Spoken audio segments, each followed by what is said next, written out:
Hello everyone, welcome to my channel. I am Aradia Arcanum, and this is the second video in the Glamour Magick series. The first video, we talked about a couple of things that we did to kick it off. The first thing was we wrote down some of the things that we felt were fears, blocks, anything that hindered us from casting Glamour Magick or feeling glamorous. We wrote those things down, and then we went into creating a Glamour Magick sigil. I went through that process, and I spoke a bit about the inner and the outer workings of glamour, and that this is something that we are working on. We're working on both of them, the inner and outer glamour, during this process.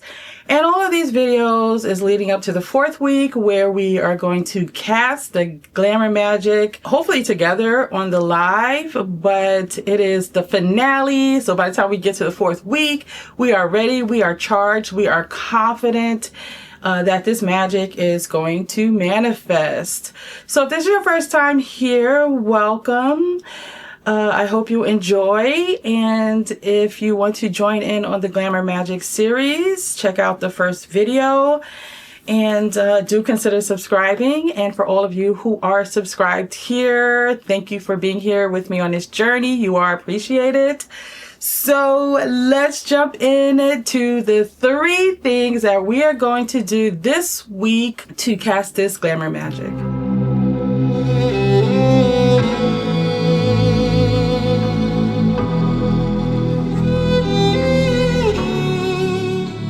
So the first thing that we're going to do this week is, you know, the list that you wrote down, all the things that you felt blocked you from being glamorous or doing a Glamour Magick.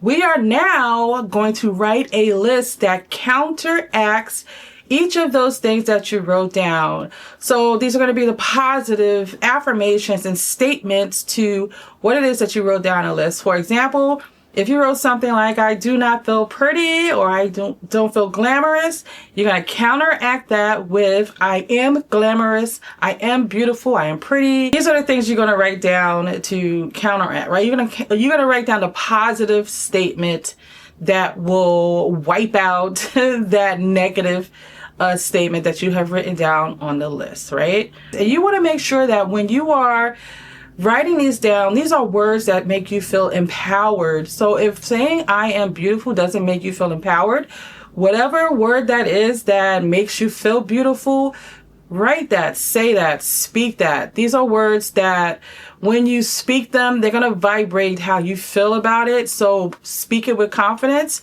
and make sure it's words that empower you. So now the next step, the number 2,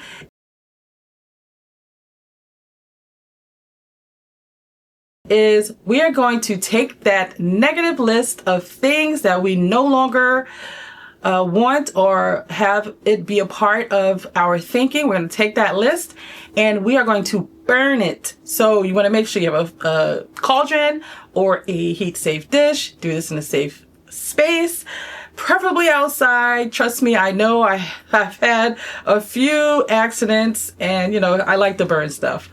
So what you're going to do is, at the time, right before you are taking that paper, folding it, rolling it, taking that paper, getting ready to put it in the fire, and you are going to think about the weight of that, right? You're going to think about, imagine if you're picking up like a heavy weight, right? 200-pound weight. You're like picking it up and you're holding it. Or imagine if you're covered in dirt, right? So think about those things, right? These are the things that was holding you back, that made you, the fears, all of these things on that piece of paper. Now, as you go to put it into the fire, you want to imagine it's releasing. Imagine water being rinsed all over you, you being clean. And imagine how it feels when you finally put that weight down. It's like, that was very heavy. The fire, the act of burning this, is we are now transmuting. You're going to see that energy go. It's releasing the negative energy and it's transmuted into something positive, which are the things that you wrote on your list to counteract these negative things. So it's we're burning the old and transmuting it into our new mindset, our new way of thinking. So that is the second step. The next step, which is the last one and the fun step. I mean, I like the second step because we are burning something away. But the third step is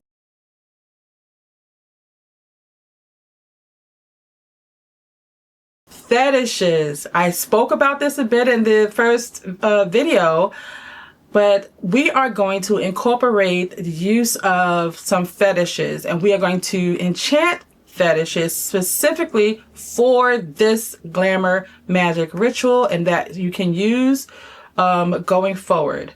Now, it can be anything. It could be a piece of clothing. It could be a piece of jewelry.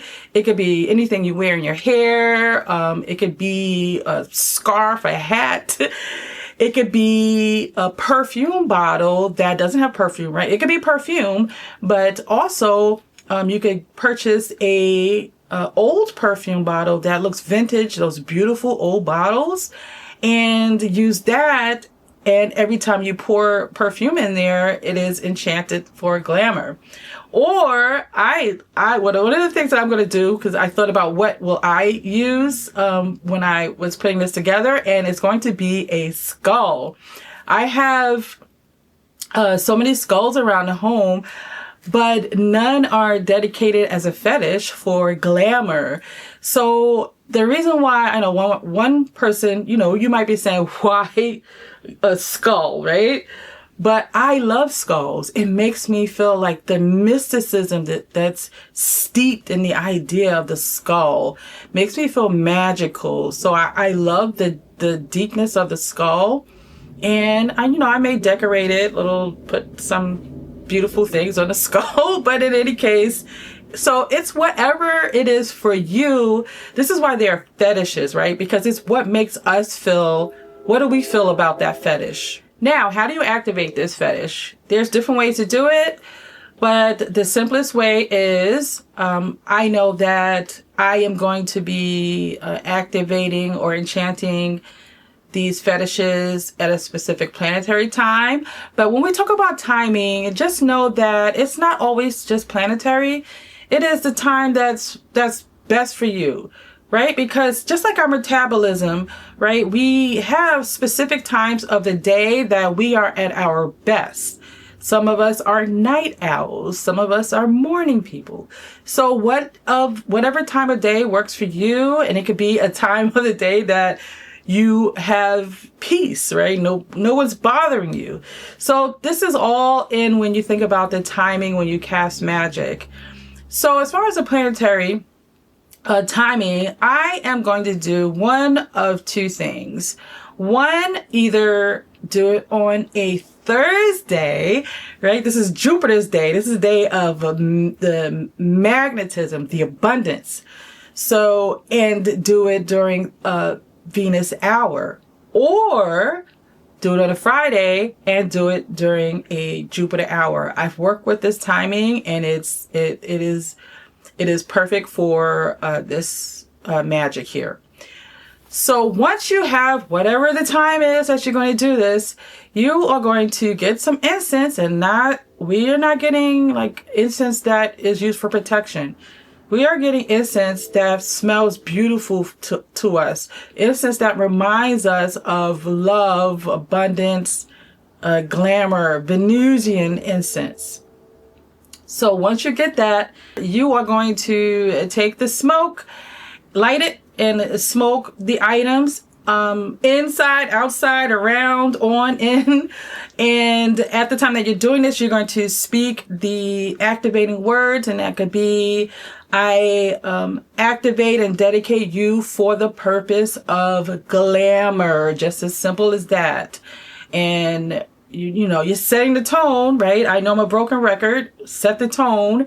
And I'll talk about that in a second, why I think it's so important. But you're setting the tone, and you're sitting with that, and smoking it and charging that to activate it for glamour. Now, over time, the energy builds in that item, but right, we are initially activating it for this purpose.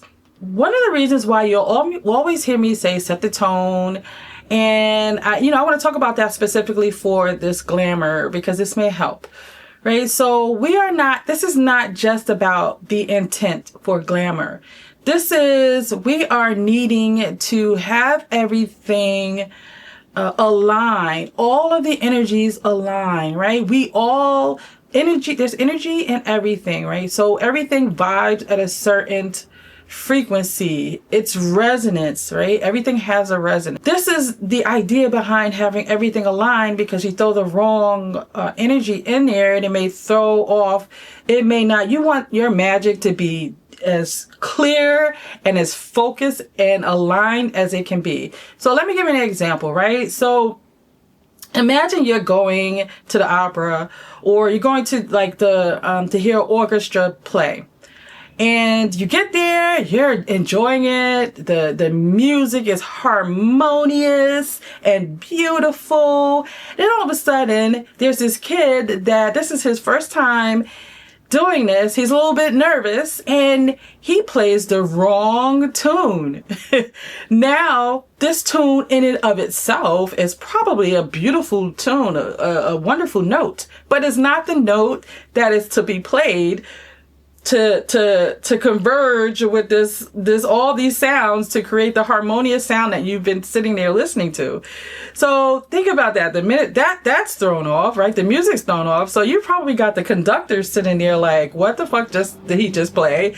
And then everybody else who's tuned in and heard it was like, what's that? Did I play something wrong? Then they start thinking about what it is that they played, and then their concentration is thrown off. So then it's like chaos and all this. There's no more harmonious flow. It takes a minute for them to get back to the right flow.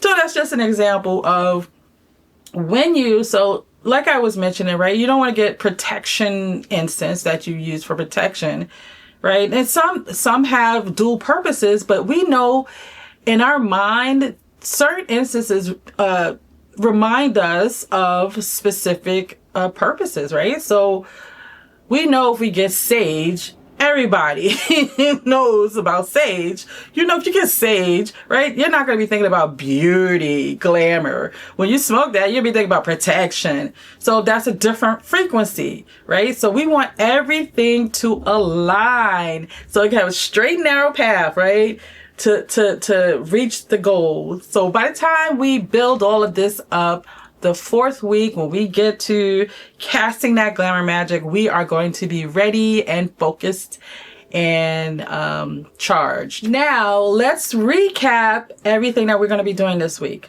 First, we're going to write this list that counteracts all of the negative, yucky things on the other list that we don't want any part of anymore. We want to get rid of, let go, transmute.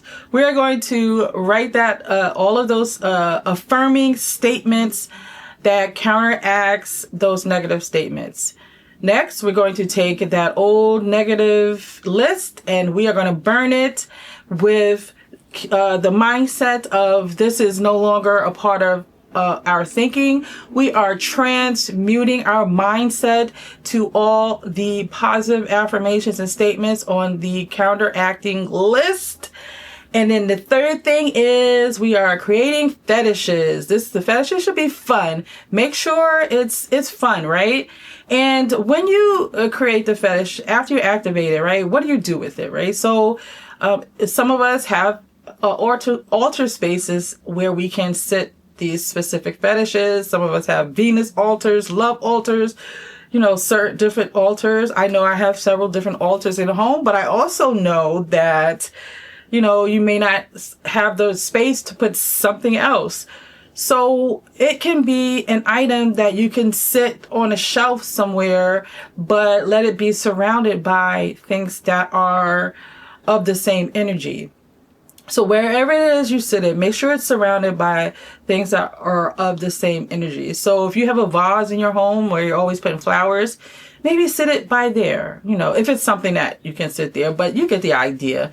Make sure that wherever you're sitting, it doesn't have to be an altar, but if you're creating this, you want it to be magnified by being around things that, like I have a money altar space, and it's not necessarily an altar, but altar in the sense that I know I go there and this is where the things, the items that remind me of abundance is at. Like I have my money bowl and different things, but they're all, so the energy of abundance is there. So that's the idea. So if this is you're watching this first video in the Glamour Magick series, do go over and watch the other video. If you let me know in the comments if you created your sigil, or if this is you haven't and you gotta hurry up and jump on the bandwagon to create it if you're joining us, because remember on the 4th week I may be going live and we're going to do this magic together. So you want to have built up this energy to cast that magic. And if you are watching this in the future, months later, you can totally, you know, do it then at any time and watch this, you know, all the videos and do all the things to build up to casting the magic. Now, the reason why this process is good, especially for people that this is your first time doing this, is, you know, it's good because you're doing this in layers. You're really working on believing it and feeling confident about it. So by the time you get there, you cast the magic, it is effortlessly, right? So, you know, someone that's like an experienced conjurer or caster can totally say, okay, you know, I'm going to do this all in one day. Think about something and like, oh, I want to do this magic today, and then do the magic. But there's something to be said about the buildup, right? This is the foreplay, right? You don't want to just jump into sex. Some people do, but foreplay is fun. Foreplay gets it heightened, and the buildup, right? You're working on something. You're starting to feel good about it. You feel better about it. The more, you know, the climax is coming. You're feeling better about it. So by the time it's time to cast this magic, boom, climax, and the magic is set to go. And even in before you even get to the magic, if you do this process, you begin to just walk in feeling glamorous. Sometimes I know that if I'm working on something and I'm calling forth that energy, you know, along every step along the way, I begin to walk in it. So there's that also. But in any case, I hope you all are enjoying this. And again, if you have not watched the first video, do go over and watch it. I think it's gonna be here. But until the next video, I love you all, and into the shadows.